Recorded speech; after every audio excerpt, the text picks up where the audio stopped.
नमस्कार, आप देख रहे हैं गोल्डन हिंद और मैं हूं मंडलेश्वर सिंह। आज हमारे साथ स्टूडियो में मौजूद हैं समाज सेवी, शिक्षाविद और जयपुर जिला कांग्रेस उपाध्यक्ष डॉक्टर स्नेहलता भारद्वाज जी।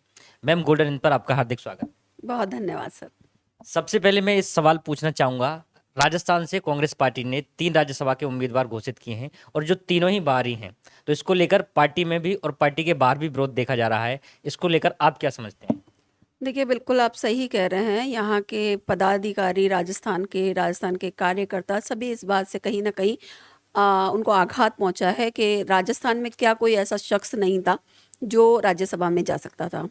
लेकिन मुख्यमंत्री जी और हमारे राष्ट्रीय अध्यक्ष ने जो भी डिसीज़न लिया है, तो मुझे लगता है कहीं न कहीं पार्टी को सोचकर, पार्टी को मजबूत बनाने के लिए ऐसा कोई डिसीज़न लिया होगा। जी। लेकिन पार्टी मजबूत होगी, लेकिन राजस्थान की जनता ने जो मैंडेट दिया, जो कांग्रेस पार्टी को बहुमत दिया कि वो ऐसे लोग राज्यसभा में भेजें जो यहाँ के जो मुद्दे हैं उनको उठाएं, तो ये जो बाहरी लोग हैं जिन्हें राजस्थान के मुद्दों के बारे में जानकारी नहीं है, वो उनको मुद्दों को कैसे उठा सकते हैं? पार्टी मजबूत हो सकती है, लेकिन जो प्रदेश कैसे मजबूत होगा? देखिए, मैंने आपको बोला कि सचमुच राजस्थान की जनता इस बात से दुखी है, परेशान है और उन्हें बहुत बुरा लगा है ये बात। लेकिन राज्यसभा में जैसे बहुत सारे ऐसे मुद्दे हैं जो संसद में उठाने चाहिए, उस तरह के मुद्दे कद्दावर नेता उन्हें जो लगा, वो शायद मुकुल वासनिक जी लगे, सुरजेवाला जी लगे और प्रमोद तिवारी जी लगे।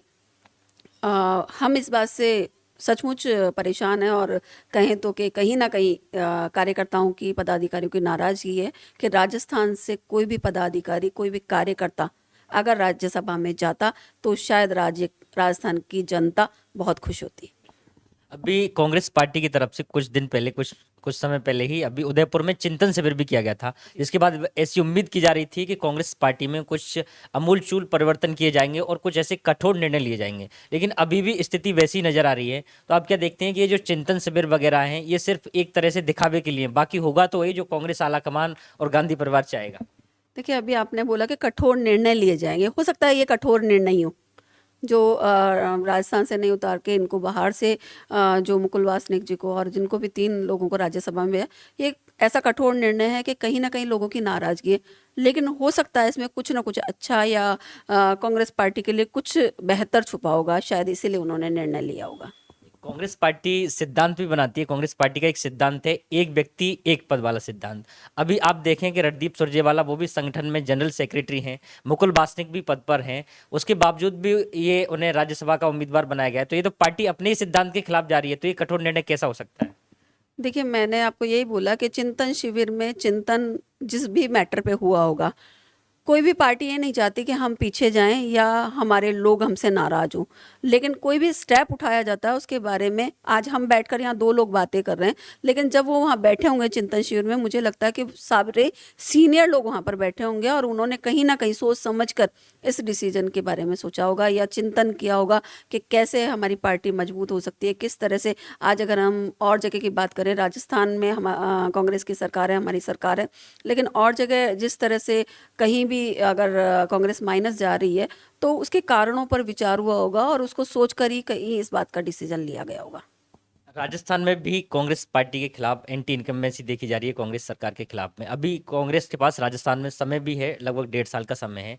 तो आपको क्या लगता है कि क्या ऐसे सुधार किए जा सकते हैं कांग्रेस संगठन में भी और कांग्रेस सरकार में भी, कि जिससे 2023 में कांग्रेस पार्टी द्वारा से सत्ता में वापसी कर सके? देखिए, कांग्रेस पार्टी काम के नाम पर बहुत राजस्थान की जनता खुश है, तभी आज अशोक गहलोत जी को पसंद करते हैं। अगर लेकिन एंटी एंटी इनकम्बेंसी तो बनने लगी है ना अभी से। देखिए, ये तो जब किसी की सरकार होती है तो धीरे धीरे आपने देखा होगा, जब बीजेपी की थी और उस समय एंटी बीजेपी बनने लगी थी, तो ये कुछ न कुछ पॉइंट ऐसे होते हैं कि जब हम सरकार में होते हैं तो बहुत सारे लोग नाराज भी होते हैं और इसमें कहीं ना कहीं कार्यकर्ता असंतुष्ट हैं। देखिए, कार्यकर्ता ही पार्टी को बनाता है, कार्यकर्ता ही जो पद पर बैठे हैं, विधायक बैठे हुए हैं या मुख्यमंत्री जी बैठे हुए हैं, जो भी हैं, वो सब को बनाने वाले कार्यकर्ता होते हैं। अब कार्यकर्ता असंतुष्ट होता है तो पार्टी कहीं ना कहीं कमज़ोर होती है। तो मुझे लगता है, मैं सुझाव देने वाली तो बहुत छोटी सी कार्यकर्ता हूँ, मुख्यमंत्री जी को नहीं दे सकती हूँ, लेकिन मैं सिर्फ इतना बोल सकती हूँ इस चैनल के जरिए कि हमें कार्यकर्ताओं के बारे में सोचना होगा। अगर कार्यकर्ताओं की आपने बात की, कार्यकर्ताओं की लगातार आवाज भी उठाते आए हैं। पायलट जो सचिन पायलट पूर्व उप मुख्यमंत्री, उन्होंने भी कार्यकर्ताओं की कि कार्यकर्ताओं को सम्मान मिलना चाहिए, कार्यकर्ताओं को तवज्जो नहीं मिल रही है। तो क्या आपको लगता है कि वाकई कार्यकर्ताओं को तवज्जो नहीं मिल रही है कांग्रेस सरकार में?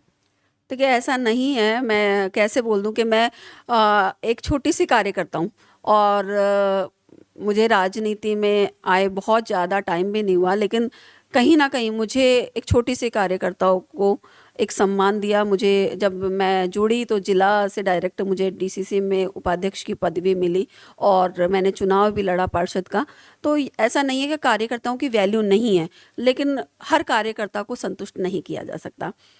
अभी थोड़ा सा नेगेटिव पॉइंट जो चल रहा है वो यही चल रहा है कि पार्टी में पद अभी जो रिक्त हैं वो नहीं दिए गए हैं, या फिर जो चेयरमैनशिप है नगर निगम में वो नहीं दी गई है, लेकिन समय आने पर वो सारी चीज़ें की जाएंगी और मुझे लगता है कि कार्यकर्ता उससे संतुष्ट होंगे।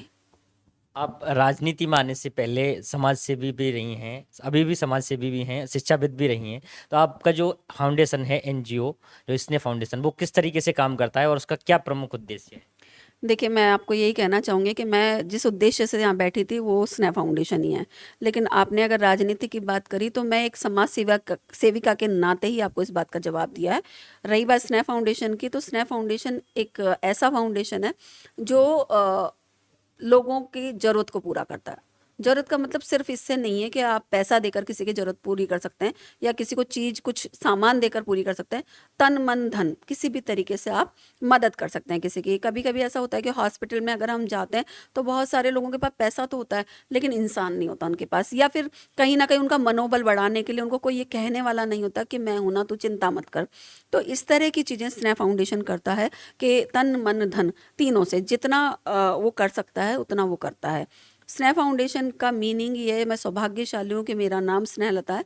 बाकी स्नेह फाउंडेशन का मीनिंग ये है कि हम अपनों से तो प्यार करते हैं, खुद से तो प्यार करते हैं, लेकिन कभी औरों से भी प्यार करके देखें तो बड़ा अच्छा लगेगा। अच्छा, ये जो स्नेह फाउंडेशन है, जो स्नेह फाउंडेशन का नामकरण में ये स्नेह लता से लिया गया है या स्नेह जो प्रेम और बाकी जो स्प्रेड करना चाह रहे हैं आप एनजीओ के जरिए, उससे लिया गया है? देखो मैंने कहा कि मैं सौभाग्यशाली हूँ कि मेरा नाम स्नेहलता है।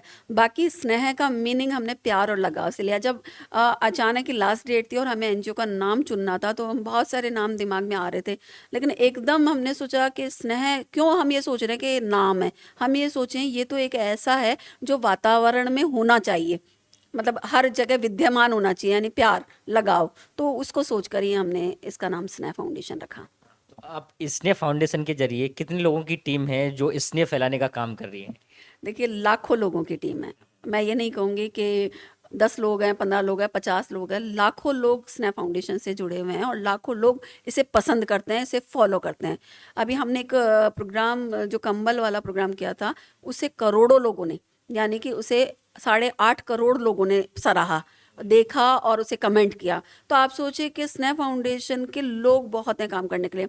वैसे स्नेह फाउंडेशन की टीम भी बहुत जगह बनी हुई है, उज्जैन में भी बनी हुई है, वाराणसी में भी बनी हुई है, बहुत सारे राज्यों में इसकी टीम फैली हुई है, झालावाड़ में भी बनी हुई है।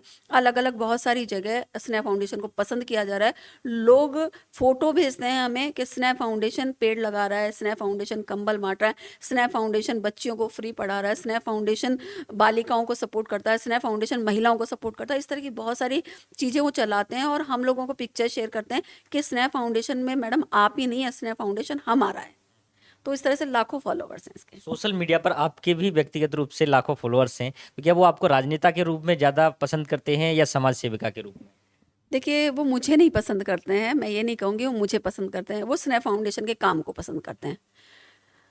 पार्टी के मत सबके अलग अलग होते हैं, कोई बीजेपी सपोर्टर होता है, कोई कांग्रेस सपोर्टर होता है, कोई और पार्टी का सपोर्टर होता है, लेकिन मेरे अगर आप फॉलोअर्स को देखेंगे तो ऑल ओवर सारी पार्टियों के हैं।